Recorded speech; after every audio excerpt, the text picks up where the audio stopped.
The greatest challenge facing society is the preservation of the environment. Net zero legal commitments are already made to reduce emissions by 80% by 2050. By the end of this decade, to deliver a low-carbon global economy, everything we make will need to be completely reimagined and re-engineered. For the last 80 years, manufacturing has been growing really rapidly across the world, but hasn't ever really considered the environment as a stakeholder. That's now changing, and the environment has to become one of the number one stakeholders in any manufacturing decision. Leading companies are now committing to being net zero within the next decade. A core way to understanding how we can reduce that energy is to be able to look into processes in detail.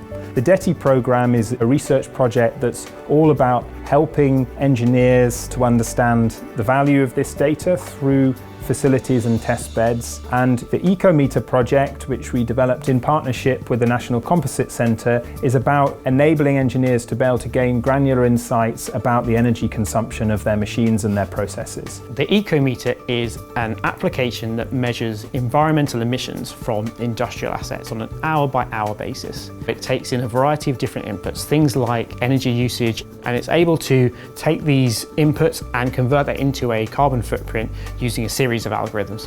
Companies are going to require more and more to understand the complete carbon emissions of the products that they produce. That means not just understanding the final assembly of that product, but throughout the whole supply chain. If I was a wing engineer responsible for a wing assembly, in future I'll need to trace back through the supply chain and understand what the overall energy consumption is of creating that wing. The EcoMeter allows us to explore this and to be able to understand in granular detail what this consumption is, and then to sum all of these different components to the overall emissions required to create the wing. This project is really important for raising awareness to companies in general, but also within the individual process engineering community of the potential of Internet of Things technologies and technology in general to gain really rich insights about processes. The EcoMeter absolutely is a game changer for companies looking to cut their emissions. All of industry needs to be focusing on how it's behaving and how it's respecting the environment. The ones that are embracing net zero and are looking at sustainability seriously are the ones that will be successful over the next 20 years.